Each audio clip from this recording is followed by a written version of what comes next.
the support system that changes your trajectory. In his senior year at Harvard, my brother was featured in a Wired magazine article.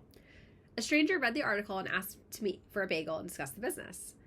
The man wore leather driving gloves and rumpled clothing, and it crossed Jeff's mind that Jeff might be buying him the bagel. Instead, the reader invested. Years later, the same person invested again, this time in my yearbook. That investor didn't just back our business, he sat on our board and became a mentor and lifelong friend. One random email became a 22-year relationship that shaped our company's future. So how do you design for those kinds of connections? You need the final type of support, relational support systems.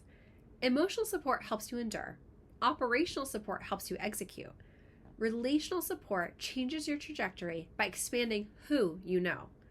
Studies by researchers at Northwestern's Kellogg School of Business show that men's and women's careers benefit immensely from centrality, being connected to a wide array of people. Women also need a dual network of close female connections. Get into that another time. What matters is how many pockets of people you know. In this piece, I'll discuss the first way of expanding your relationships, showing up. By showing up, I mean putting yourself in situations where connections can happen. To grow your relational support, some things you should do. 1, get a hobby. I once saw a LinkedIn post about how laughable it was to ask a working parent if they have hobbies. I get that burnout is real and time is scarce, but hobbies don't just help you relax. They also help you professionally by spreading your roots into other groups. That might look like joining a book club, an adult sports league, or volunteering. For me, it's being involved in my daughter's school and connecting with people on Strava. What matters isn't just the activity itself, it's what happens around it.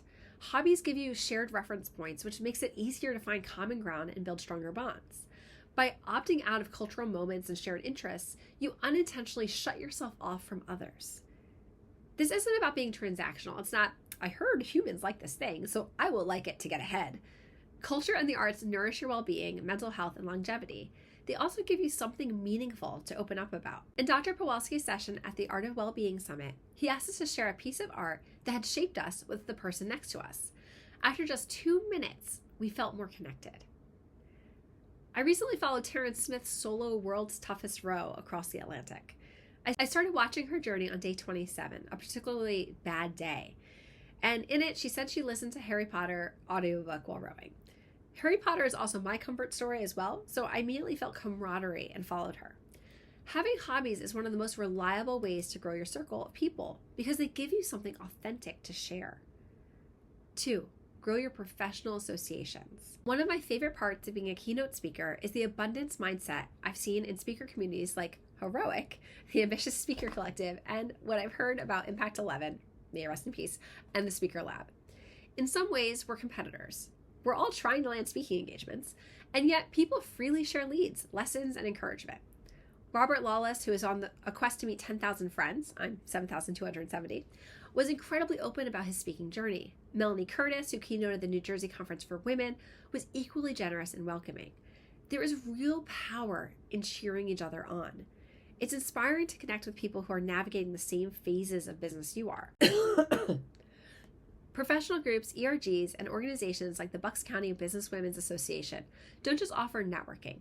They open doors that can meaningfully change the trajectory of your work. The people you grow close to in these spaces often become emotional support too. It hits differently when encouragement comes from someone who truly understands your work. My family loves me, but peers who know the terrain can support me in ways my family simply can't. Lastly, talk to strangers. Some skiers were recently stuck in a gondola at Gore Mountain for hours, but instead of panicking, they all just chatted. They learned about each other's hobbies, interests, and lives. Most casual conversations won't go anywhere, but being willing to start them creates spaces for serendipity. Last week, my 3-year-old chatted with a man while we waited for bagels. He turned out to be the Hertz delivery driver parked outside and gave her a free bag of her favorite chips. Or in my first week at college, a girl from down the hall stopped by my dorm and asked if I wanted to buy books together. By the end of that errand, I knew she would be one of my best friends for life. Your next collaborator, investor, or best friend could be somebody that you're already next to. You just haven't met them yet. This may feel like a lot. For the socially anxious among us, myself included, expanding your circle can be intimidating. For busy people, it can feel like one more thing on an already full plate.